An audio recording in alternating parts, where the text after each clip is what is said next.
오늘 본문 말씀은 요한복음 16장 7절에서 13절 말씀이 되겠습니다.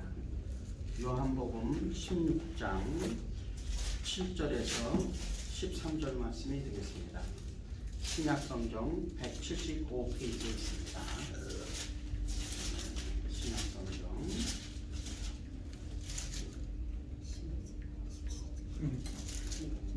찾으신 줄 알고 제가 요한복음 16장 7절부터 13절까지 읽겠습니다.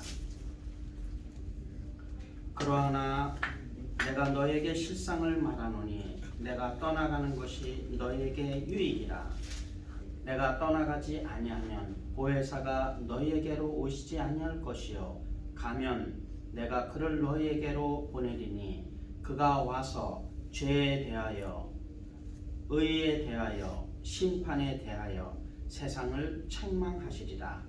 죄에 대하여라 함은 저희가 나를 믿지 아니하며 의에 대하여라 함은 내가 아버지께로 가니 너희가 다시 나를 보지 못하며 심판에 대하여라 함은 이 세상 임금이 심판을 받았음이니라. 내가 아직도 너희에게 이룰 것이 많으나 지금은 너희가 감당치 못하리라. 그러하나 진리의 성령이 오시면 그가 너희를 모든 진리 가운데로 인도하시리니 그가 자의로 말하지 않고 오직 듣는 것을 말하시며 장래 일을 너희에게 알리시리라. 아멘. 잠깐 말씀을 위해서 기도하겠습니다. 하나님 아버지, 오늘 이 예수님께서 하신 말씀으로 인해서 하나님께 감사와 영광을 드립니다. 예수님께서 이 세상에서 아버지께서 계획하신 구속의 놀라운 사역을 다 이루시고 이제 다시 하나님 나라로 하나님 우편 보좌에 떠나시게 되면서 하늘에서 보혜사 성령 하나님을 보내주시는 귀한 말씀을 하고 있습니다.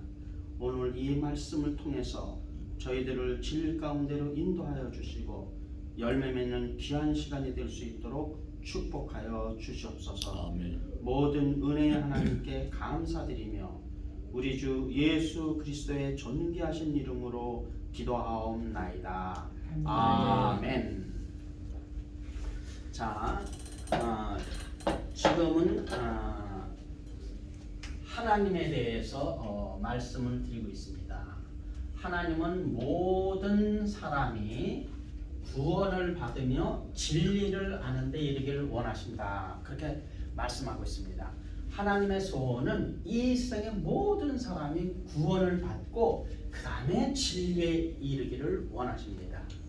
그래서 지난번에는 사람의 처음과 끝을 얘기했고 또 그 다음 주에는 하나님에 대해서 10가지를 말씀드렸습니다.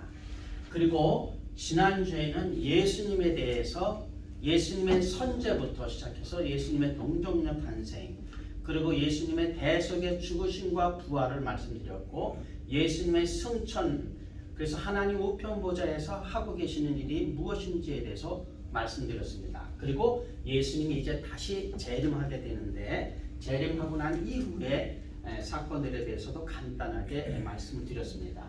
그러면은 오늘은 이제 가장 중요한 이 시대에서 가장 중요한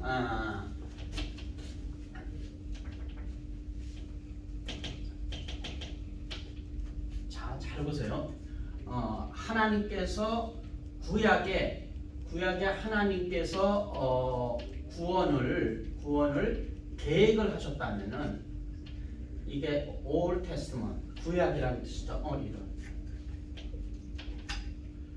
구약 시대에 하나님께서 인류를 구원하기 위한 계획을 가지시고 그 아들 예수 그리스도를 통해서 예수님을 통해서 그 구원을 완성하셨습니다.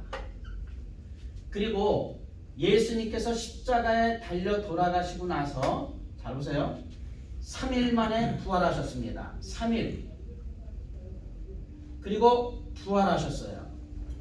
부활하시고 이 세상에 얼마 동안 계셨냐면 40일을 계셨습니다.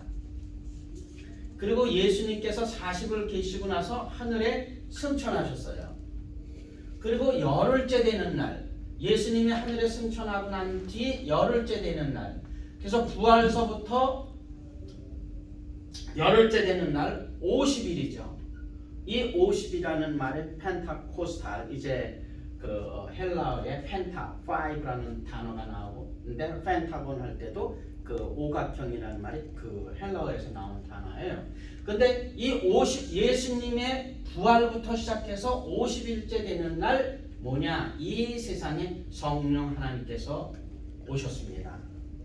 그래서 예수님께서 하늘에 승천하시고 열흘째 되는 날 성령이 오셨는데, 성령이 오시고 나서부터 예수님이 다시 재림할 때까지의 시대를 무슨 시대라고 부르느냐? 세 가지 이름을 부릅니다. 자, 하나님 구약의 여호와 하나님으로 역사했을 때는 구약의 성경이 등장하고 있고요. 예수님은 그 시대에 이 세상에 하나님께서 하나님의 아들의 모습으로 이 세상에 오셔서 인류를 구원하셨는데, 예수님 살아계시는 시대를 신약시대라고 말을 합니다. 새로운 언약이라는 뜻이에요. 그리스도의 피를 통해서 맺어진 언약입니다. 그런데 예수님이 승천하고 난 이후의 시대를 뭐라고 부르냐면 다 같이 성령의 시대. 성령의 시대. 네, 성령 하나님이 역사하시는 시대입니다. 그래서 성령의 시대라고 말하고, 또 다른 말로는 뭐라고 말하냐면 교회 시대. 다 같이 교회 시대. 교회 시대. 네, 교회 시대. 교회 시대. 네, 교회 시대라고 말을 합니다. 그리고 또 조금 더 나아가서는 뭐냐면 은혜의 시대라고도 말을 합니다. 은혜의 시대. 은혜의 시대. 네, 구약에는 율법 시대라고 그랬다면은 지금 이 시대는 은혜 시대인데, 언제까지냐 하면은 그리스도께서 재림할 때까지, 그리스도께서 재림할 때까지 지금 이 세대는 누가 역사하는 시대라고요? 성령 하나님께서 역사하는 시대입니다. 그러면은 성령 하나님께서 역사가 뭐냐? 굉장히 다양합니다. 성삼일체 하나님과 관련해서 성령 하나님께서는 어떻게 역사하셨는가? 또 전 우주 창조와 더불어서 성령 하나님께서는 어떻게 역사하셨는가?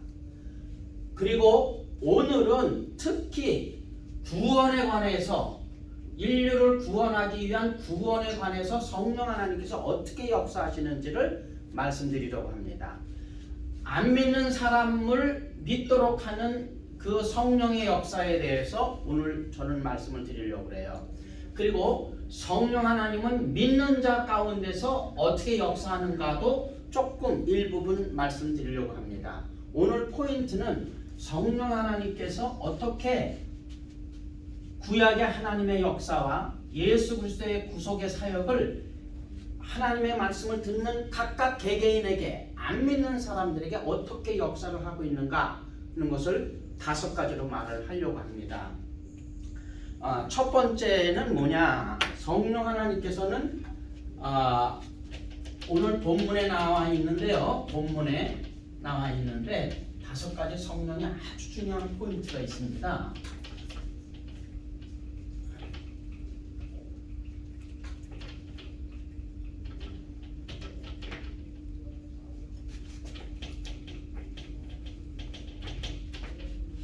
자, 첫 번째 성령 하나님의 역사는 안 믿는 사람들이 이제 convict,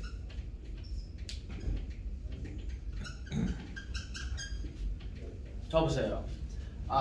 이 성령 하나님께서 죄에 대하여, 의에 대하여, 심판에 대해서 뭐 한다고 그러냐면 책망하신다고 말씀하고 있습니다.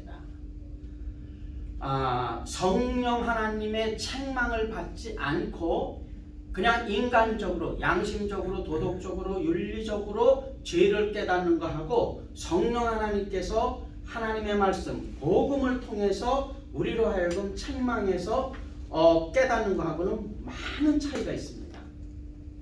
오늘날 대부분의 사람들은 성령 하나님께서 죄에 대해서, 의에 대해서, 심판에 대해서 책망하실 때 이제 여기에서 결정나는 거예요. 여기에서 결정납니다. 오늘 여기 요한복음 16장을 보겠습니다.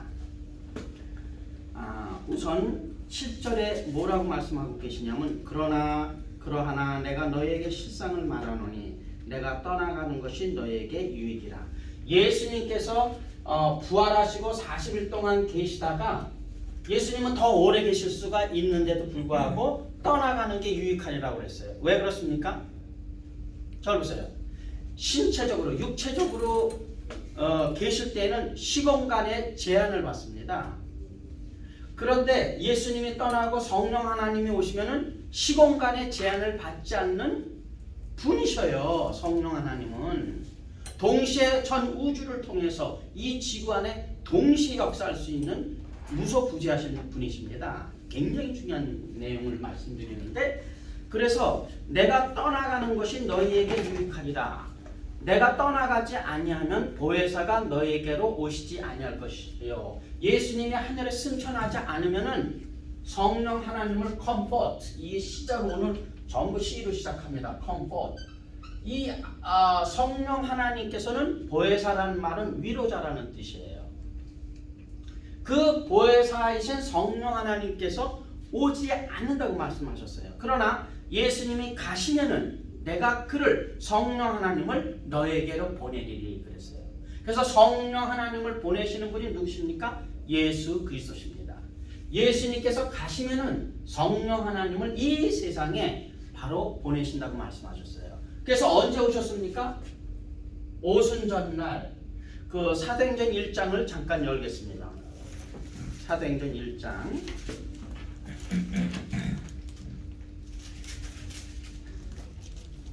사도행전 1장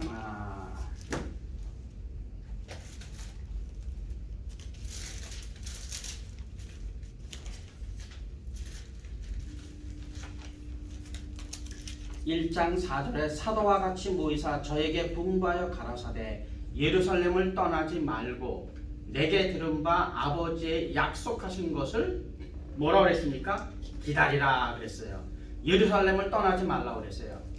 사랑하는 여러분, 이 지구의 가장 중심이 축이 예루살렘입니다. 지정학적으로 예루살렘을 떠나지 말라고 말씀하고 있어요, 제자들에게.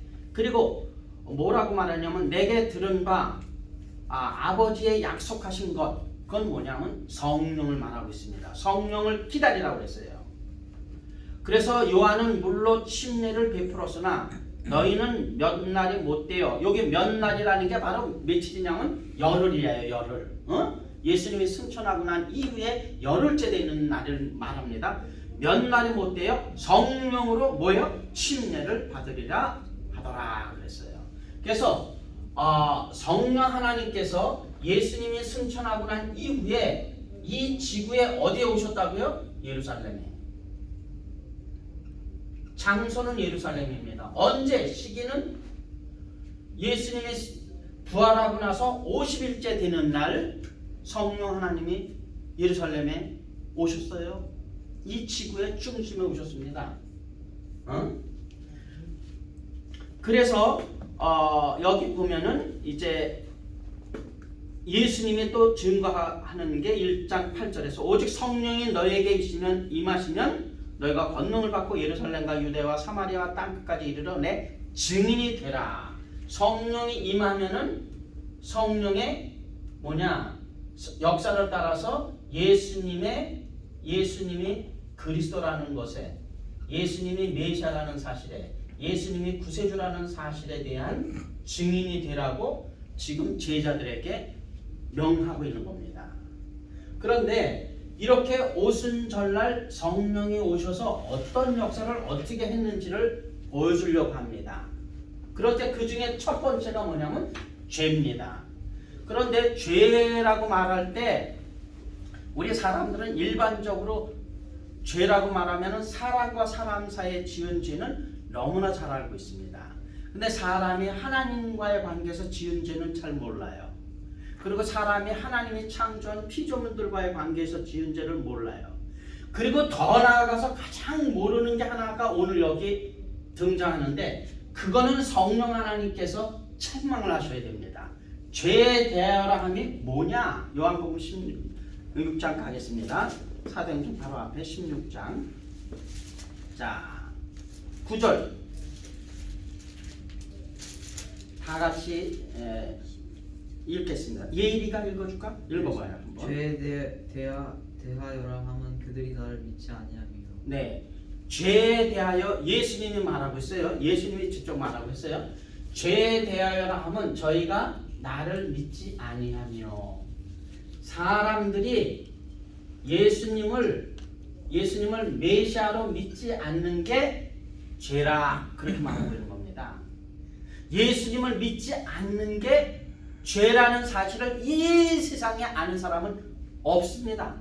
성령 하나님께서 이 세상에 오셔서 하나님의 말씀을 들을 때 우리가 죄인이라는 사실을 깨달을 때 일반적인 죄인에다가 하나 더 뭐냐면 예수님을 믿지 않은 것이 죄라는 사실을 깨닫게 해주시는 분이 성령 하나님이셔요. 아멘.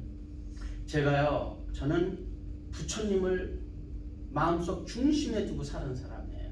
오랫동안 너무 가난하다 보니까 의지할 분이 없어서 부처님을 중심으로 믿고 살았는데 제가 복음을 듣고 회개하게 될 때 성령 하나님께서 저에게 깨닫게 해주신 한 가지가 뭐냐면 내가 하나님을 믿지 않고 살았구나. 예수님을 믿지 않고 지금까지 살았구나. 그것이 죄로구나 하는 것을 성령 하나님께서 내 심령 속에서 나를 책망했어요. 예수님이 나의 구세주인데 내가 그걸 믿지 않고 사는 거죠. 왜? 듣지도 못했기 때문에. 저는 들어본 적도 없어요. 근데 지금 예수님은 여기 요한복음에서 너무나 놀라운 말씀을 하고 계시는 거예요. 이 세상 사람들이 지금 모르고 있어요. 예수님께서 십자가에서 바로 이 세상 사람들의 모든 죄를 위해서 돌아가셨는데 그 돌아가신 분이 생명의 은인이시요 구세주시요 하나님의 아들이시요 메시아인데 그 사실을 모르고 믿지 않고 있는 상태가 죄라는 것을 누가 책망한다고요? 성령 하나님께서 바로 책망한다 그 말입니다. 거기서 꼬꾸라지는 거예요. 거기서 꼬꾸라지는 거예요. 이 성령 하나님의 책망이 없이는 절대 사람은 꼬꾸라지지 않습니다. 왜? 너도 죄인이면 나도 죄인이고 다 도토리 키재기니까. 그래서 과연 여러분들은 하나님의 말씀을 들으면서 성령 하나님께서 내가 예수님을 메시아로 그리스도로 구세주로 믿지 않은 거에 대해서 책망을 받은 사실이 있느냐 하는 말씀을 드리는 겁니다. 여기 죄에 대하여라 함은 저희가 나를 믿지 아니하며 그랬어요. 자, 요한복음 8장을 볼까요? 8장에서 예수님은 이런 말씀을 하셨어요. 8장 24절을 보겠습니다. 거기 아주 예수님이 죄에 대해서 정확한 말씀을 하셨는데요. 사람들이 생각하는 거하고 예수님이 말씀하는 거하고 차이가 있어요. 자, 요한복음 8장 24절 너무 중요하죠. 이러므로 내가 너희에게 말하기를 너희가 너희 죄 가운데서 죽으리라 하였노라. 사랑하는 여러분, 절 보세요. 하나님께서 아담이 범죄한 이후로 범죄하는 영혼은 죽을지라. 그래서 모든 사람들에게 사형 선고가 내려졌어요. 우리는 죄 가운데서 태어나서 죄 가운데 살다가 죄 가운데서 죄로 말미암아 우리는 죄 때문에 죽습니다. 맞습니까? 그런데 이거는 너무나 당연한 결과예요. 네, 이거는 인과 응복 그대로입니다. 그렇지만은 예수님은 하나 더 나가서 말하고 있어요. 그 다음에 24절 하반절이 더 중요해요. 너희가 너희 가운데서 너희 죄 가운데서 죽으리라 하였노라. 그러면서 너희가 만일 내가 그인 줄 믿지 아니하면 너희 죄 가운데서 뭐라고 그랬어요? 죽으리라고 그랬어요. 잘 보세요. 이 말이 무슨 말이냐면 예수님께서 십자가에서 아담으로부터 태어나서 온 인류 맨 마지막 사람의 죄까지 나로 말하면은 태어나면서부터 과거, 현재, 미래에 죽기까지 지을 모든 죄를 십자가에서 다 용서해 주신 메시아인데, 그리스도인데, 구세주인데 그 예수님을 구세주로 믿지 않으면은 여전히 우리가 이 죄 가운데서 우리가 죽잖아요. 그렇죠? 죄로 인해서 당연히 죽는데 이 죄 때문에 예수님이 대신 죽으셨어요. 지난번에 대속의 죽음을 말씀했잖아요. 대신 죽으시고 대신 장사지면 받으시고 대신 죄악의 형벌을 다 갚아주시고 부활하셨는데 그걸 믿지 아니함으로 그 사람에게는 적용이 되지 않습니다. 그 사람에게는 그걸 믿지 않기 때문에 예수님이 죄 가운데서 우리를 대신해서 다 죽으시고 형벌도 다 받아주시고 죄값도 다 갚아주셨는데 그걸 믿지 아니함으로 뭐예요? 죄 가운데서 죽는 겁니다. 그래서 여기 예수님도 분명히 말씀하고 있어요. 그 성령 하나님께서 오셔서 말씀하시기 이전에 8장에서 예수님 벌써 이 세상 모든 사람은 다 죄 가운데서 죽어요. 그런데 예수님이 말씀한 그대로 내가 그인 줄 믿지 아니하면, 그라는 말이 예수님이 히브리 사람들에게는 메시아라는 말이고 또 헬라 사람들에게는 그리스도라는 말이고 우리 이방인들 이 사람들에게는 구세주라는 말이에요. 한마디로 예수님을 구세주로 믿지 아니하면은 너희가 너희 죄 가운데서 죽으리라 그랬어요. 예수님을 메시아로 믿으면은 죽습니까? 안 죽습니까? 죽어도 살겠고 나는 부활이요 생명이니 그랬어요. 육체는 죽습니다. 그는 이미 한 번 죽는 것은 하나님이 정하신 것이라고 그랬기 때문에 죄 때문에 죽습니다. 그러나 우리 그 영혼은 죽는 게 아니에요. 이게 얼마나 놀라운지 몰라요. 그래서 첫 번째 성령 하나님께서 하시는 가장 중요하고도 가장 첫 번째 일이 뭐냐면은 이 세상 사람들에게 예수님 말씀한 것처럼 죄 가운데서 죽을 수밖에 없다는 사실을, 그게 복음이죠. 그걸 먼저 죄인들에게 증거합니다. 그런데 그럼 나는 어떡하지? 여기서 내가 죄 때문에 죽을 수밖에 없는데 어떡하지? 그럴 때 뭐예요? 예수님이 바로 너를 위해서 대신 속죄해 주시고 대신 형벌을 받으시고 돌아가신 생명의 은인이요 구세주다. 그 사실을 믿도록 어떻게 한다고요? 책망하시는 분이 성령 하나님이십니다. 이러한 책망을 하나님의 말씀을 통해서 첫 번째 받게 될 때 뭐냐? 그 사람은 구원에 이르게 되는 거예요. 이 성령의 책망이 없이는 안 됩니다. 의에 대해서도 마찬가지고 심판에 대해서 이 세 가지를 동시에 성령 하나님께서 우리가 말씀을 들을 때 우리 심령 속에 그렇게 책망을 하시는 거예요.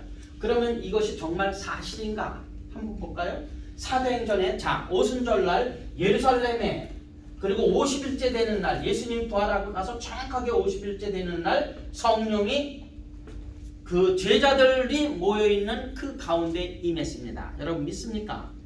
자, 사도행전으로 넘어가요. 그래서 사도행전 2장에 엄청난 역사가 나타나는데 2장의 1절, 아까 1장 8절에서는 예루살렘을 떠나지 말고 기다리라고 말했습니다. 성령이 이 세상에 오시기 때문에 기다리라는 거죠. 2장 1절에 오순절날이 이미 이름에 저희가 다 한 곳에 모였더니, 지금 예수님의 제자들이 다 한 곳에 모여 있습니다.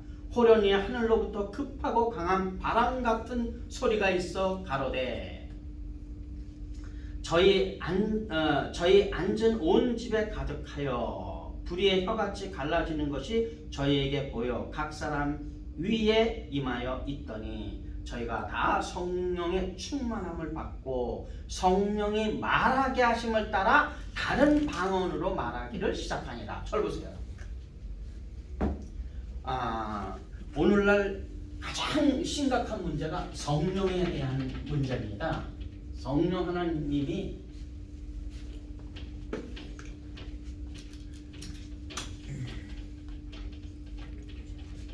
성령이라는 말은 거룩한 영이라는 뜻이죠. 거룩한 영, Holy Spirit. 그런데 보세요. 여기 성령 하나님은 인격을 가지고 있는 하나님이십니다. 비인격체가 아니에요. 비인격이라는 것은 여기 오늘 등장하는데 하늘로부터 급하고 강한 바람 소리. 바람. 성령은 바람이 아닙니다. 여러분 믿습니까? 성령은 바람이 아니에요. 두 번째, 성령은 불이 아닙니다. 여러분 믿습니까? 불 받아라, 불. 성령 받아라, 성령. 사람이 그렇게 하는 것은 다 성령 하나님의 인격을 모독하는 거예요. 성령 하나님이 구약 시대의 하나님이 백성들 가운데 하나님의 특정한 하나님의 종들에게 임했을 때 세 가지 자연 현상을 대등했습니다. 뭐라고 그랬어요? 불. 두 번째 구름. 세 번째 흑암이에요. 이 가운데서 하나님은 입에서 나오는 말씀으로 음성을 듣게 하셨습니다. 하나님의 말씀을 직접적으로 듣게 하셨죠. 왜? 영이신 하나님께서 지금 여기 나타났다 하는 것을 어떻게 알 수 있느냐 말이에요. 그래서 모세가 광야에서 여기 떨기나무가 있는데 하나님께서 모세를 부르시는 장면이 나오는데 신기해요. 잘 보세요. 모세가 양을 치러 가는데 여기 나무가 홀로 불을 타니까 아니 이 사막에서 불이 탈 수가 없는데 이거 어떻게 된 거지? 근데 가까이 가서 보니까 나무에 불이 붙어서는 나무가 시커멓게 타서 없어져야 되잖아요. 근데 나무가 하나도 타는데 불이 가시나 떨기나무에 불이 붙어서 타는 것 같이 보이는데 하나도 나무가 안 타. 그래서 이게 이런 신기한 광경이 나오고 가니까 하늘에서 여기 하나님이 구약의 여호와 하나님이 모세를 부르려고 임재한 거잖아요. 모세야 그랬어요. 모세가 깜짝 놀랐습니다. 내가 선 곳은 거룩한 곳이니 신발을 벗으라 그랬어요. 여기 지금 떨기나무 이 지방, 이 지역, 여기 지금 모세가 있는 곳이 거룩하기 때문에 거룩하다는 말이 아니에요. 거룩한 하나님이 임재한 그곳이 뭐예요? 거룩하기 때문에 모세야 신을 벗으라고 했어요. 사랑하는 여러분, 영이신 하나님께서 누군가에게 말씀하시고 싶어서 이 세상에 내려오실 때에는 이렇게 불과 구름 기둥과 흑암 가운데서 하나님 입에서 나오는 말씀을 직접적으로 다이렉트로 말씀하셨다는 거예요. 왜? 영이신 하나님은 보이지 않기 때문에. 그런 것처럼 성령 하나님도 성령 거룩한 영이시기 때문에 사람의 눈으로 볼 수 있습니까? 없습니까? 없어요. 그래서 제자들이 모여있는 그 집에 성령이 임했는데 첫 번째는 뭐냐면 급하고 강한 바람소리 같은 바람이 회오리바람 같은 게 쫙 하고 그 지역 일대 전체적으로 거의 전체적으로 거기 사는 사람들이 여기 보면 뭐라고 그러냐면 호련히 하늘로부터 급하고 강한 바람 같은 소리가 있어 그랬어요. 저희 온 집에 가득 찼습니다. 이 소리가 바람 소리가 그냥 집 안에까지 다 들어와서 가득 찼다고 그랬어요. 두 번째 현상은 어떤 현상이 나타나냐면 불의의 혀같이 갈라지는 것이 저희에게 보여 각 사람 위에 임하여 있다니. 여기 앉아 있는데 불의 혀가 뭡니까? 우리가 촛불이 있으면 이렇게 이게 불의 혀예요. 요렇게 생긴 거 있잖아요. 그게 각 사람 머리 위에 이렇게 있는 거예요. 120명이 앉아 있는데 그 집에 소리가 그냥 휘몰아치더니 각 사람 머리 위에 불 같은 것이 이렇게 임해 있었다 이거예요. 이게 성령이 임했다는 사인입니다. 증거예요. 성령의 바람이 아닙니다. 성령의 불이 아닙니다. 그런데 영이신 하나님께서 지금 이 자리에 제자들이 모여있는 곳에 여기 지금 오셨다는 것을 보여주는 하나의 외적인 증거란 말이죠. 아시겠습니까? 네. 그러면서 여기 중요한 말을 하고 있는데 저희가 다 성령의 충만함을 받아 그랬어요. 성령으로 충만함을 받았는데 그 결과가 뭔지 아십니까? 오늘날 사람들이 말하는데 룰루랄라 춤추고 댄스 치는 게 아니에요. 여기 성령의 충만함을 받고 성령이 말하게 하심을 따라, 잘 보세요. 성령이 말하게 하심을 따라 다른 방언으로 말하기를 시작하니라 그랬어요. 사랑하는 여러분, 오늘날 방언에 대해서도 심각한 문제가 많습니다. 여기 지금 오순절날 성령이 임해서 예수님의 사도들과 제자들이 했던 방언은 소위 사람과 사람 사이에 알아듣지 못하는 이상한 개구리 소리가 아니었다는 사실이에요. 그럼 뭐냐? 여기 보겠습니다. 그래서 그 5절이 이렇게 나옵니다. 그때 경건한 유대인이 천하 각국으로부터 와서 예루살렘에 우거하더니 이 소리가 나매. 그러니까 예루살렘에 있는 사람들은 소리를 들었습니까? 못 들었습니까? 여기 바람 소리는 다 들었어요. 그 지역 사는 사람. 달라스에 바람 휘몰아치면 다 듣지 알잖아요. 그런 것처럼 여기 예루살렘에 각 세계 각처에 흩어졌다가 경건한 유대인들이 오순절날 거기에 예배드리기 위해서 왔는데 이 소리가 나매. 잘 보세요. 6절에 큰 무리가 모여 각기 자기의 방언으로 제자들이 말하는 것을 듣고 소동하여. 여기 보세요. 각각 자기의 방언. 잘 보세요. 여기 물론 헬라어도 글로사라는 말이 나오는데 글로사는 뭐냐면 랭귀지를 말해요. 랭귀지는 뭐냐면 알아들을 수 있는 언어를 말합니다. 그리고 그 알아들을 수 있는 언어가 뭐였냐면 각 지방, 이게 지방 방자에다가 말씀 언자예요. 방언이라는 게 지방 나라 말이라는 게 방언입니다. 그래서 각각 자기의 방언으로 제자들이 말하는 것을 듣고 너무나 놀랐어요. 왜요? 아니 제자들은 대부분 갈릴리 출신의 제자들은 사도행전 4장에 나오는 것처럼 본래 학문이 없는 범인으로 알았다 그랬어요. 학문이 없는 범인이라는 말은 무슨 말이냐면 학교 교육을 정상적으로 받지 못했던 사람들이에요. 국민학교 소학교도 제대로 못 다닌 사람들이란 말이에요. 우리 강원도 우리 고향도 마찬가지인데 거진 앞바다에 어부들은 다들 학교들 못 간 사람들이 태반이에요. 학교는 가서 뭐 하냐 이놈아. 국민학교만 나오면 됐지. 그건 끝이란 말이에요. 그런데 이 갈릴리 어부들은 평생 태어나서 거길 벗어나 본 적이 없어요. 그런데 이 갈릴리 이 어부들이 무슨 말을 하냐면 여기 잘 보세요. 각기 자기의 태어난 곳 방언으로 제자들이 말하는 것을 듣고 놀랐어요. 다 놀라 기여겨 가로되 보라 이 말하는 사람들이 다 갈릴리 사람이 아니냐.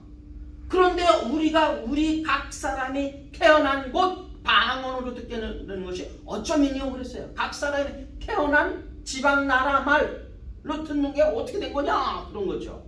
그러면서 여기 적어도 16개 나라 이상의 나라 말이 나와요. 우리는 바데인과 메데인과 엘라민과 메소포타미아와 유대와 갑바도기아와 본도와 아시아, 부르기아와 밤빌리아와 애굽, 저 이집트죠. 구레네에 가까운 리비아, 여러분 리비아 알죠? 로마, 이런 여러 나라에서 왔는데 제자들이 지금 그 여러 로마 말도 라틴어입니다. 로마 말도 하지, 리비아 나라 말도 하지, 이집트 말도 하지, 벨기에 나라 말을 다 하니까 놀래요 안 놀래요? 놀래죠. 오순절날 성령의 역사로 말미암아 성령의 말하게 하심을 따라서 제자들이 말을 했는데 잘 보세요. 제자들은 히브리 말이나 헬라어 같은 할줄 모르죠. 우리 한국 사람들은 한국말을 할 때는 한국적 사고를 가지고 있기 때문에 한국말을 할 수 있죠. 우리가 미국말 하려면 영어적 사고가 들어있어야 영어를 말하는 거죠. 근데 전혀 이집트 말이나 리비아 말이나 여기 로마 말이 들어있지 않은 사람들이 저 사람들이 어떻게 그런 그 나라 말을 할 수 있느냐 하면은 성령께서 말하게 함으로 말미암아서 생각은 헬라 말로 생각을 하고 말을 하는데 그 말이 나올 때는 뭐예요? 이게 로마 말로 나오고 갑바도기아 말로 나오고 리비아 말로 나오고 이게 이렇게 나왔다는 거예요. 뭐 때문에? 성령의 역사 때문에. 그러면 절 보시기 바랍니다. 하나님께서 온 인류가 창세기 1장 1절에서부터 창세기 11장까지는 언어가 하나요, 구음도 하나라고 그랬어요. 전 세계 사람들이 하나였었어요. 근데 창세기 11장에 바벨탑 사건이 생깁니다. 그래서 바벨탑 사건은 뭐냐면 하나님께서 주신 문화 명령을 거역하는 거예요. 하나님께서 생육하고 번성하여 땅에 충만하라, 땅을 정복하라 그랬어요. 그래서 흩어져서 살아야 되는데 이 사람들이 시날 평지에 와서 우리가 흩어짐을 면하자. 흩어지지 말고 우리가 여기 성과 대를 쌓아서 하늘 높이 쌓고 우리가 이 시날 평지에서 살아가자. 이렇게 말을 한 거예요. 그래서 하나님께서 이놈들이 어떻게 하나 하고 하늘에서 내려오셨어요. 성과 대를 쌓는 걸 보려고 내려왔는데 이게 과간이란 말이에요. 하나님의 문화 명령을 이들이 거역하고 지금 문제가 심각해요. 동성애도 마찬가지고 뭐 엄청나지 않습니까? 그래가지고 벽돌을 이렇게 쌓으려고 그러는데 갑자기 하나님께서 언어를 흩으셨어요. 지금까지는 히브리 말로 전부 말을 하나 언어로 말을 했는데 벽돌을 벽돌 올려 그래 지금까지 다 한 나라 말을 했는데 하나님이 오셔가서 언어를 혼잡게 하시니까 서로 못 알아듣는 거예요. 나는 분명히 히브리 말로 벽돌 올려 그러는데 얘는 그게 무슨 말이야? 못 알아들어. 못 들리는 거예요. 그래가지고 이 성과 대를 쌓는 거를 그쳤어요. 서로 못 알아들으니까 이게 엉망진창이 된 거예요. 언어를 혼잡게 하셨다는 게 바벨입니다. 바벨탑 사건이에요. 창세기 11장 잠깐 보겠습니다. 이렇게 언어를 전 세계 언어로 흩으신 하나님께서 오순절날 성령이 임했을 때 그 제자들을 통해서 세계 각처의 나라 말을 한 번도 배운 적이 없는 사람들이 하게 되는 역사를 일으킨 거죠.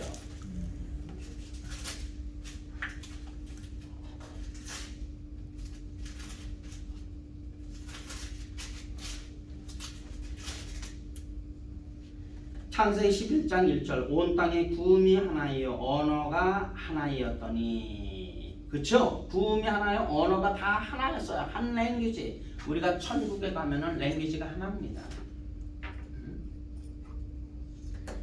이에 그들이 동방으로 옮기다가 시날 평지를 만나 거기서 거하고 서로 말하되 벽돌을 만들고 이렇게 쭉 얘기합니다. 지금까지 다 얘기했죠. 성과 대를 쌓고 우리 이름을 내고 온 지면에 흩어짐을 면하자. 그래서 여보세요. 하나님의 영광을 나타내고 하나님의 문화 명령을 순종해서 준행해서 전 세계에 흩어져서 살아야 되는데 저들은 그러지 않는 거죠. 그래서 여호와께서 인생들에 쌓는 성과 대를 보시려고 강림하셨더라. 여호와께서 가라사대 이 무리가 한 족속이 언어도 하나이므로 이같이 시작하였으니 이후로는 그 경영하는 일을 금지할 수 없으리로다. 우리가 내려가서 거기서 그들의 언어를 혼잡게 하여 그들로 서로 알아듣지 못하게 하자 하시고 그랬어요. 하나님이 바벨탑 쌓는 곳에 내려오신 이유가 뭐냐면 언어를 혼잡해서 서로가 서로를 알아듣지 못하게 하신 거죠. 그리고 여호와께서 거기서 그들을 온 지면에 흩으신 거로 여기 하나님은 문화명령을 주셨단 말이에요. 1장 생육하고 번성하여 땅에 충만하라고 그랬는데 다시 그들을 전 온 지면에 흩으신 고로 그들이 성쌓기를 그쳤더라. 그러므로 그 이름을 바벨이라 하니 이는 여호와께서 거기서 온 땅의 언어를 혼잡게 하셨습니다. 그랬어요. 절 보세요. 바벨이라는 말이 뭐냐면 언어를 혼잡게 했다는 말이에요. 그렇게 창세기 11장에서 역사하신 하나님께서 뭐냐? 성령 하나님께서 제자들이 다른 나라 말을 배운 적이 없고 학문을 우리가 영어, 독일어, 스페니시 배우듯이 그렇게 배운 적이 전혀 없는 사람들인데 어떻게 그러면 온 천하 세계 각처에서 온 사람들을 동시에 저들 나라 말로 해서 복음을 듣게 할 수 있는가? 그는 성령 하나님의 역사였어요. 그래서 성령 하나님께서 제자들에게 한 방언은 뭐예요? 각 나라 언어였다는 거예요. 각 나라 말이었습니다. 아시겠습니까? 네. 그래서 서로가 다 알아들었어요. 그래가지고 어떤 결과가 나오느냐? 사도행전 2장을 보겠습니다. 사도행전 2장. 그래가지고 성령께서 결국엔 어떤 일을 하시는가 잘 봐요. 사도행전 2장에 얼마나 놀라우냐 하면요. 야, 정말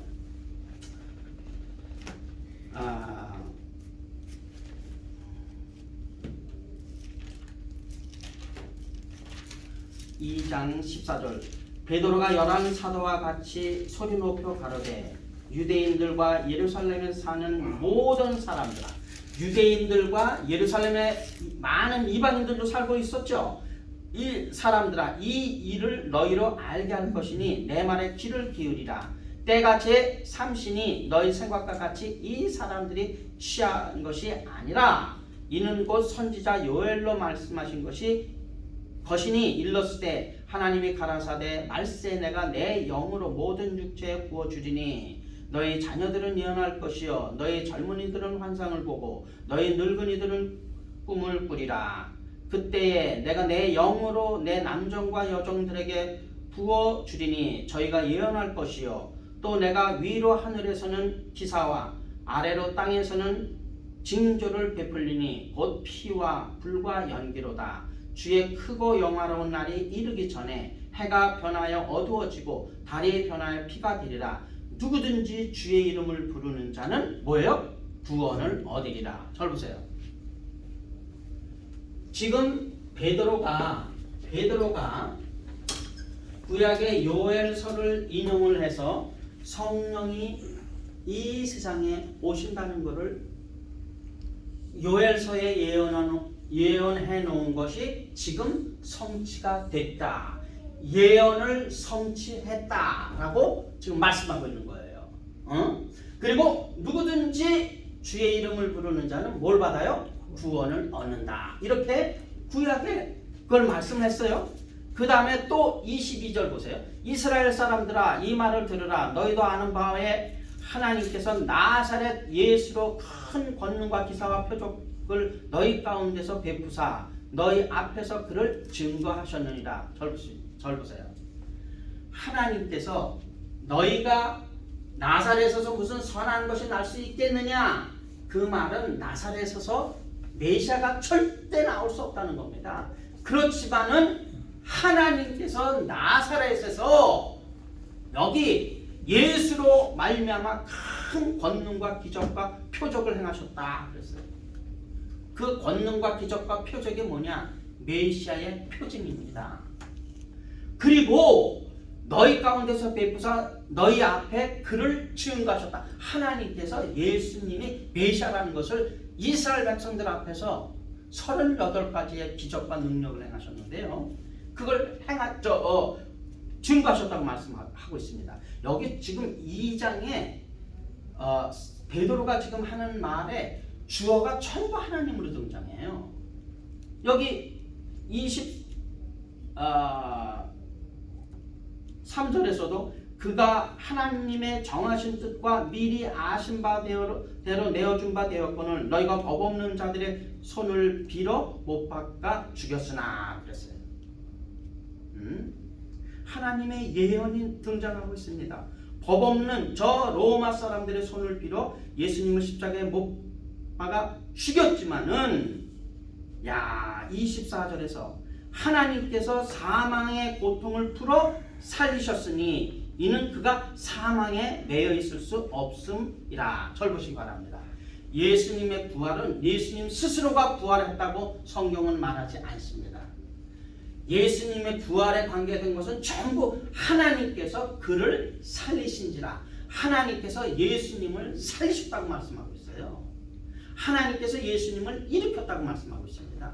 지금 뭘 말하냐면 지금 성령이 말하게 하심을 따라 베드로가 지금 하나님의 말씀을 전하고 있는데 요엘서를 인용을 했고, 그리고 그러면서 하나님께서 예수님이 메시아라는 증거를 지금까지도 해오고 있다는 사실을 쭉 지금 말씀을 전하고 있는 가운데 있습니다.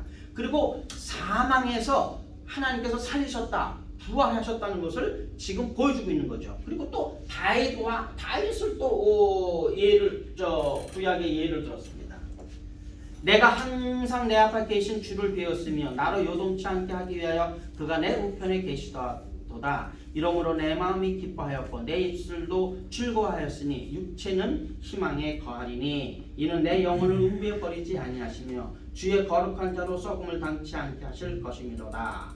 주께서 생명의 길로 내게 보이셨으니 주의 앞에서 나로 기쁨이 충만하게 하시리로다 하였으니 형제들아 내가 조상 다윗에 대하여 담대히 말할 수 있노니 다윗이 죽어 장사됨에 그 묘가 오늘까지 우리 중에 있도다 그랬어요.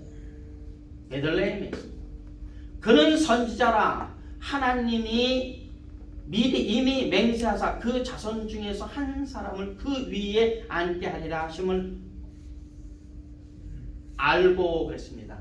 하나님은 아브라함과 언약을 맺고 다윗 왕과도 언약을 맺었습니다. 그 위가 영원히 보존하리라 그랬는데 그 위는 바로 아브라함과 다윗의 아들 예수 그리스도를 두고 예언한 말인데 그게 성취됐다는 거예요. 그래서 31절에 미리 보는 거로 그리스도의 부활을 말하되 저가 음부에 버림이 되지 않고 육신이 썩음을 당하지 아니하시리라 하더니 구약의 다윗 왕이 예언해 놓은 것이 지금 성취가 됐다는 것을 지금 베드로가 설교 가운데 말씀하고 있는 거예요. 이 예수를 잘 보세요. 32절에 이게 이제 정답입니다. 이 예수를 하나님이 살리신지라 우리가 다 이 일의 증인이로다. 여러분 믿습니까? 아멘. 하나님이 예수님을 살리신 것에 제자들이 바로 증인이라고 말하고 있어요. 사랑하는 여러분, 성령이 너에게 임하시면은 너희가 권능을 받고 예루살렘과 유대와 사마리아 땅까지 이르러 내 증인이 되라고 그랬는데 여기 지금 그 말을 하고 있는 거죠. 그리고 나서 36절 다 같이 읽겠습니다. 시작. 그런즉 이스라엘 온 집이 정령할지니 너희가 십자가에 못 박은 이 예수를 하나님이 주와 그리스도가 되게 하셨느니라. 아멘. 절 보세요. 설교의 마지막이에요. 너희가 십자가에 못 박은 이 예수를 하나님께서 주와 그리스도가 되게 하셨느니라. 그 예수님이 부활하심으로 말미암아서 드디어 주시오 그리스도라는 것을 하나님께서 이렇게 확증하시고 증거하셨다고 그랬어요. 그런데요 37절 우리 전사님 읽으시죠. 저희가 이 말을 듣고 마음에 찔려 베드로와 다른 사도들에게 물어가로되 형제들아 우리가 어찌할꼬 하거늘. 네, 자 여기 잘 들으셔야 됩니다. 저희가 이 말을 듣고 마음에 찔려, 요게 마음에 뭐예요? 찔려, 요게 책망이에요. 마음에 뭐가요? 찔림을 받았어요. 뭐에 대해서? 자기네들이 십자가에 못 박은 이 예수를 하나님이 주와 그리스도가 되게 하셨기 때문에 예수님을 메시아로 그리스도로 믿지 않던 사람들이 성령에 의해서 찔림을 받고 예수님을 드디어 뭐예요? 주와 그리스도로 믿게 되는 그 찔림을 누가 하셨어요? 지금 성령 하나님께서 베드로가 전하는 그 하나님 말씀 가운데 역사에서 저들이 마음에 찔렸다고 했어요. 마음에 십자가에 못 박은 이 예수님이, 우리가 예수님을 메시아로 안 믿었기 때문에 그냥 목수의 아들이고 그냥 나사렛에서 태어나고 그냥 뭐 많이 그런다 봤자 랍비라고 할 수 있을 정도, 그 정도까지만 생각하고 그랬는데 그렇게 안 믿었단 말이죠. 근데 성령 하나님께서 오순절날 베드로의 입을 통해서 전파되는 이 귀한 메시지를 계속 들으면서 이게 다 복음이에요. 저들이 드디어 마음에 찔렸어요. 사랑하는 여러분, 이 마음에 찔리는 게 이게 책망입니다. 성령 하나님의 책망을 듣고 꼬꾸라지는 거예요. 뭐냐? 죄에 대해서 나는 하나님 앞에 영원한 죄인입니다. 그런데 예수님께서 그동안에 십자가에 달려 돌아가신 예수님을 메시아로 구세주로 저들이 믿지 않았어요. 그런데 그 십자가에 달려 돌아가신 분이 진짜 메시아여 구세주라는 사실을 성령 하나님을 통해서 책망을 듣고 예수님을 메시아로 믿지 않은 죄에 대해서 찔림을 받고 예수님을 메시아로 믿는 엄청난 사건이 나타나는데 그 다음에 뭐라고 그랬느냐? 가로되 형제들아 우리가 어찌할꼬 하거늘 베드로가 가로되 너희가 회개하여 각각 예수 그리스도의 이름으로 침례를 받고 죄사함을 받아라. 그리하면 성령을 선물로 받으리니. 잘 보시기 바랍니다. 성령 하나님께서는 이 세상의 모든 죄인들에게 너희는 죄 가운데서 죽을 수밖에 없다는 사실을, 진리를 선포하십니다. 그런 가운데서 예수님을 메시아로 믿지 않는다면 유대인들에게, 또 헬라 사람들에게 예수님을 그리스도로 믿지 않는다면, 그리고 이 이방 나라 사람들에게 예수님을 구세주로 믿지 않는다면 그게 죄라는 것을 책망하고, 거기서 안 믿는 상태에서 믿는 상태로 십자가에 그때 돌아가신 그 예수님이 바로 나의 생명의 은인요 구세주였구나, 그거를 믿도록 하는 위대한 역사를 하는 분이 누구라고요? 성령 하나님이십니다. 아멘.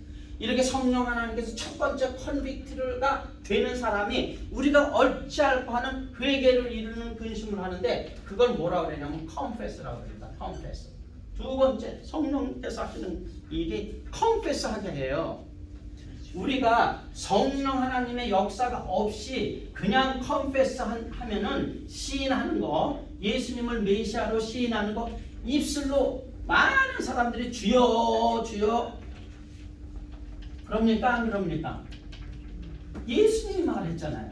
주여 주여 하는 자마다 다 천국에 들어갈 것이 아니라고 그랬죠. 이 confess라는 단어는 참 놀라운 단어입니다.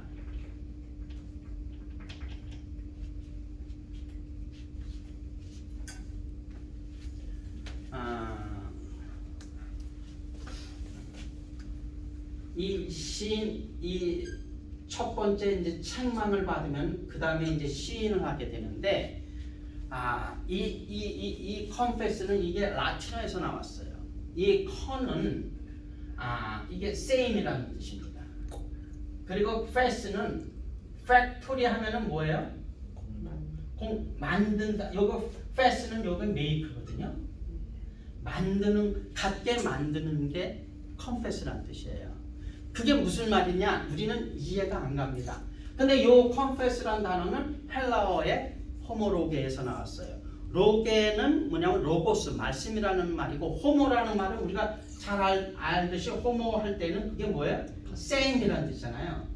그래서 로고스, 이 호모로게 할 때 더 말씀과 같다라는 게 시인이에요.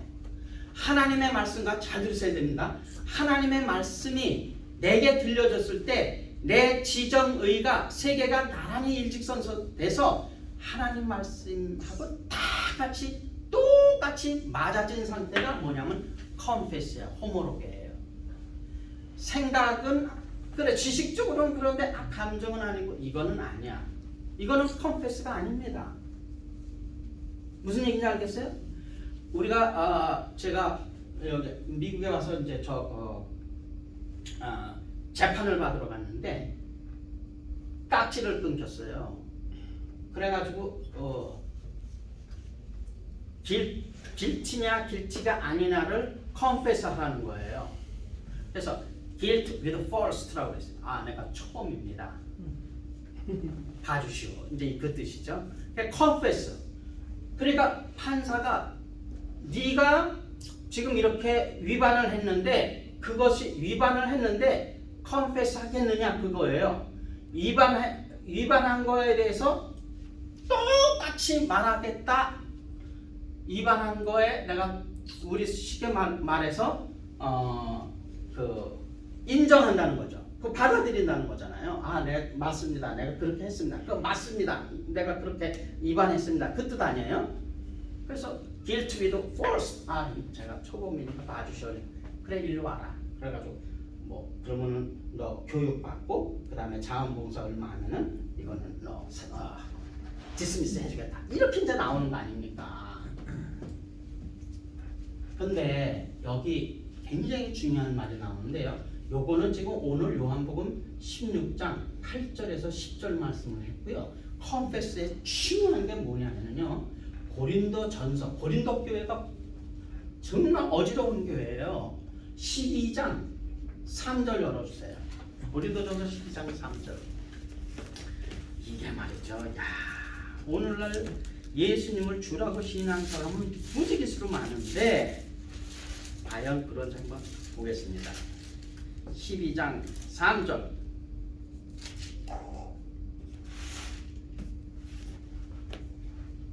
네, 12장 3절 제가 읽겠습니다. 그러므로 내가 너희에게 알게 하노니, 절 보세요.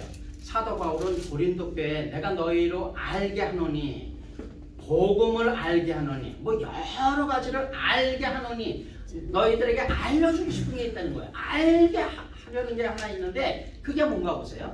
알게 하려 하노니 하나님의 영으로 말하는 자는 누구든지 예수를 저주할 자라 하지 않고 또 성령으로 아니하고는 누구든지 예수를 주시라 할 수 있다고 그랬어요? 없다고 그랬어요? 없느니라.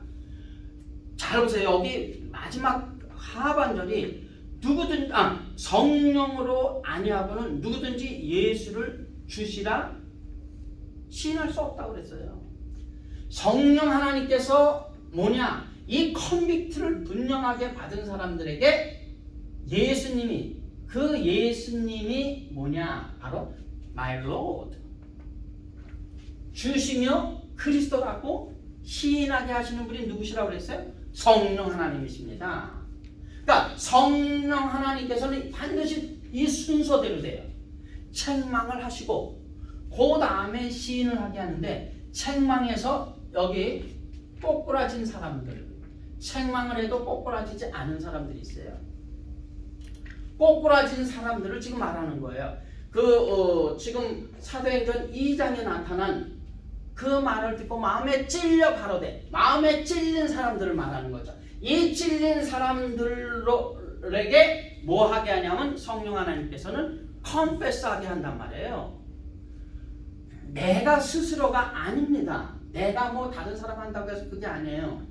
그래서 예수님을 주라고 시인하게 하는 거는 누구든지 성령으로 말미암지 않고는 할 수가 없어요. 그러니까 입술로 그냥 종교적으로 배워서 무슨 교회 생활을 오래 해서 그저 주여 이런다고 그게 되는 게 아니라는 거죠. 정말 성령의 역사를 통해서 예수님이 나의 주시며 그리스도라는 것을 시인하게 하는 분은 누구라고요? 성령 하나님이에요. 그래서 오늘날 너무나 많은 사람들이 지금 성령 하나님께서 오순절날 오셔서 책망을 하시고 컨페스를 해야만이 이게 그 다음에 비로소 뭐냐면요, 이렇게 된 사람들이 뭐냐면 convert, 중생을 하는 겁니다. 중생이라는 것. 이게 무슨 말이냐면 regeneration, born again. 이게 다시 태어난다는 거예요. 뭐냐? 성령으로 다시 태어나는 거예요. 이게 성령이 하시는 일이에요. 뭐냐? 리제너레이션. 리라는 말은 다시라는 말이에요. 제너레이트, 뭐 제너레이션 이거는 다 출생을 말해요. 다시 탄생을 말해요. 이거랑 똑같은 단어예요. 그래서 이렇게 컨빅트를 받은 사람으로 하여금 컨페스하게 하고 컨페스함으로 말미암아서 이 1번, 2번이 정확하게 매치, 일치가 돼서 떨어진 사람을 컨버트 시키는 거예요. 누가? 성령 하나님께서. 이러한 역사가 인격적으로 영적으로 이루어졌느냐 하는 것을 저는 지금 여러분들에게 말씀드리는 거예요. 네. 이건 입술로가 되는 게 아니란 말이에요. 입술로 나여 주여 주야마다가 아니란 말이죠. 거기 이왕 나온 김에 마태복음 7장을 보겠습니다.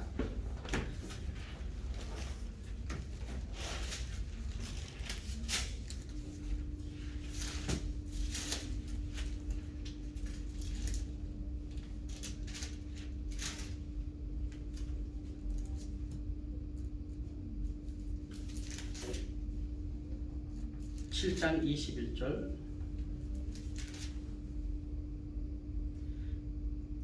나더러 주여 주여 하는 자마다 천국에 다 들어갈 것이 아니요.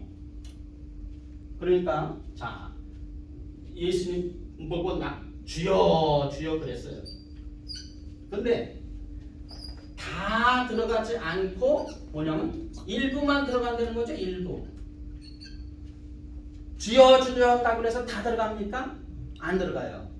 주여 주여 하는데 들어가는 사람들은 뭐냐면 성령으로 말미암아 컨빅트를 받고 컨페스에서 컨버트 된 사람만이 진짜 예수님을 주여 나의 주시며 나의 하나님이시며 나의 그리스도시니이다. 그렇죠? 우리가 요한복음 20장의 도마가 내가 보지 않고는 절대 믿지 않겠다고 했어요. 그렇지 않습니까? 그런데 예수님이 나타나서 예수님 부활하신 걸 다 보여주셨어요. 그러면서 예수님이 한 말이 중요합니다. 잘 보세요. 너는 나를 본고로 믿느냐? 보지 못하고 믿는 자들은 뭐예요? 복이 있다고 했어요. 예수님이 하늘에 승천하고 난 이후에는 예수님을 볼 수가 있습니까? 없습니까? 없죠. 그럼 우리는 보고 믿습니까? 아니면 어떻게 믿습니까? 다 같이 듣고 네, 듣고 그 들음에 성령 하나님께서 컨빅트 하시고 컨페스 하시고 컨버트 해야만이 이게 여기까지 3번까지 와야만이 그 사람의 구원이 온전한 거예요. 그래서 여기 예수님이 뭐라 그러냐면 주여 주여 하는 자마다 다 들어가지 않는단 말이죠. 이건 입술로만. 성령의 역사에 의해서 정확하게 이렇게 된 사람은 당연히 당당히 들어갔죠. 또 하나 여기 중요한 거 얘기했어요. 다만 하늘에 계신 내 아버지의 뜻대로 행하는 자라야 들어가리라. 그날에 많은 사람들이 나더러 이르되 주여 주여 우리가 주의 이름으로 선지자 노릇도 하고 주의 이름으로 귀신도 쫓아내고 주의 이름으로 많은 권능을 행치 아니하였나이까 하리니 그때 내가 저희에게 밝히 말하되 내가 너희를 도무지 알지 못하니 불법을 행하는 자들아 내게서 떠나가라. 이야. 근데 다만 하늘에 계신 내 아버지 뜻대로 하는 게 뭐냐? 요한복음 6장 40절입니다. 요한복음 6장 40절. 내 아버지 뜻대로 행하는 자라야만 들어간다고 그랬는데 그게 뭐냐? 예수님께서 요한복음 6장 40절에서 말하고 있어요. 자, 예리가 한번 읽어볼까? 요한복음 6장 40절. 내 아버지의 뜻은 아들을 보고 믿는 자마다 영생을 얻는 이것이니 마지막 날에 내가 이를 다시 살리리라 하시니라. 네, 자 보세요. 예수님께서 마태복음 7장에 주여 주여 하는 자마다 다 들어가지 않고 내 아버지의 뜻대로 하는 자라에 들어간다 그랬는데 내 아버지의 뜻은 그러면서 정확하게 나왔죠. 요한복음 6장 40절에 내 아버지의 뜻은 아들을 보고 믿는 자마다. 할렐루야. 잘 보세요. 아멘. 그 예수님이 살아있을 동안에 그 아들, 그 예수님을 보고 아 이분이 나의 주시며 나의 하나님이시며 나의 그리스도시며 살아계신 하나님의 아들로 믿는 그 사람이 뭐예요? 천국에 들어간다 이거예요. 영생을 얻는다 이겁니다. 내 아버지의 뜻은 아들을 보고 믿는 자마다 영생을 얻는 이것이라고 했어요. 마지막 날에 내가 다시 이를 살리리라 했습니다. 사랑하는 여러분, 그 당시 사람들은 자 예수님이 탄생부터 승천할 때까지 수많은 사람들이 예루살렘을 중심으로 해서 많은 사람들이 예수님의 탄생부터 승천까지 다 눈으로 보고 그걸 사복음서에 전부 기록을 했어요. 그래서 그 한마디로 그 예수님이 뭐예요? 메시아라는 거예요. 그리스도라는 사실을 사복음서가 다 증명하고 있습니다. 그래서 그 예수님을 그 시대 사람들은 어떻게 믿었다고요? 보고 믿었어요. 보고. 그러나 그 이후의 사람들은 그리스도가 다시 재림할 때까지 이후의 사람들은 뭐냐면 예수님의 십자가의 죽으심과 장사진행과 부활, 지금 사도행전 2장에서 베드로가 설교했잖아요. 그 내용 전체를 듣습니다. 그 다음에 듣고 책망을 받습니다. 그리고 시인을 하고 그 다음에 거듭나게 되는 거예요. 아시겠죠? 네. 그래서 디도서를 보겠습니다. 디도서 3장 디도서 3장을 보겠습니다.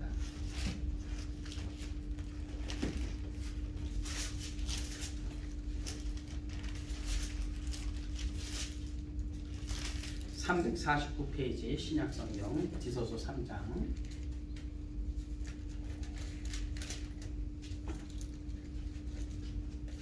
디도서 3장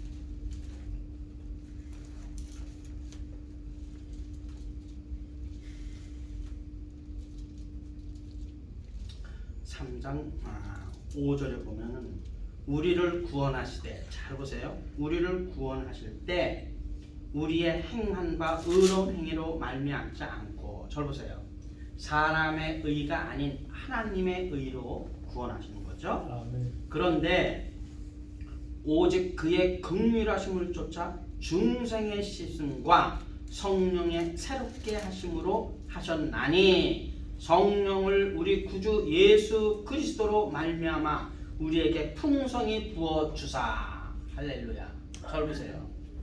여기 성령의 새롭게 하심. 야, 이게 중생입니다. 중생. 뉴본. 이렇게 된 사람들, 성령으로 말미암아 완전히 한가닥 컨버전. 네, 이렇게 된 사람이